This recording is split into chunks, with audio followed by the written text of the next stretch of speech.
ఏపీకి భారీ good news చెప్పిన రైల్వే శాఖ. ఆంధ్రప్రదేశ్ రాష్ట్రానికి కేంద్ర ప్రభుత్వం మరో భారీ శుభవార్త చెప్పింది. ఆంధ్రప్రదేశ్కు ఈ సంవత్సరం రైల్వేలకు 9.51 కోట్లు కేటాయించినట్లు కేంద్ర మంత్రి అశ్విని వైష్ణవ్ తెలిపారు. యూపీఏ ప్రభుత్వంలో కేటాయింపుల కంటే 10 రెట్లు పెంచామన్నారు.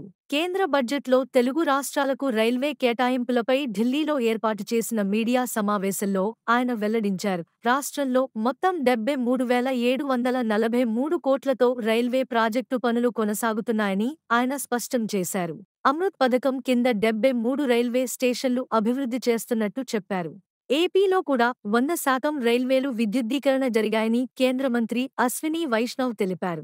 ఏపీ రైల్వే అభివృద్ధికి కేంద్ర ప్రభుత్వం కట్టుబడి ఉందని ఆయన స్పష్టం చేశారు. అమరావతి రైల్వే ప్రాజెక్టు పనులు పురోగతిలో ఉన్నాయని కేంద్ర మంత్రి చెప్పారు. ఏపీలో 10 సంవత్సరాలలో 743 అండర్ పాస్లు, పైవంతెనల నిర్మాణం జరిగిందన్నారు. దక్షిణ కోస్తా రైల్వే జోన్కు భూసేకరణ విషయంలో సమస్యలు ఉన్నాయని, రైల్వేకు ఇతర భూములు కేటాయించాలని రాష్ట్ర ప్రభుత్వాన్ని కోరామన్నారు. రైల్వేకు భూకేటాయింపులపై ఇటీవల చర్చలు కూడా జరిగాయని కేంద్ర మంత్రి తెలిపారు. అమరావతిని అనుసంధానిస్తూ 56 కిలోమీటర్లు మేర 2047 కోట్లతో ప్రాజెక్టు మొదలు కానుందని అశ్విని వైష్ణవ్ వెల్లడించారు.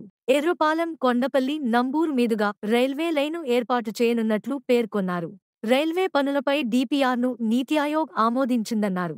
ఇక అమరావతి, విజయవాడ రైల్వే స్టేషన్ల అభివృద్ధికి కేంద్రం కట్టుబడి ఉందని రైల్వే మంత్రి స్పష్టం చేశారు. ప్రణాళికాబద్ధంగా పనులు చేపట్టనున్నట్లు తెలిపారు.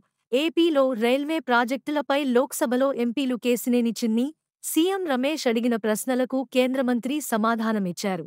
మరోవైపు విజయవాడ రైల్వే డివిజన్ పరిధిలోని మచిలీపట్నం నర్సాపూర్ మధ్య రైల్వే లైన్ నిర్మాణం కోసం ఫైనల్ లొకేషన్ సర్వేకు కేంద్ర ప్రభుత్వం గ్రీన్ సిగ్నల్ ఇచ్చిందని విజయవాడ రైల్వే డీఆర్ఎం నరేంద్ర పాటిల్ తెలిపారు.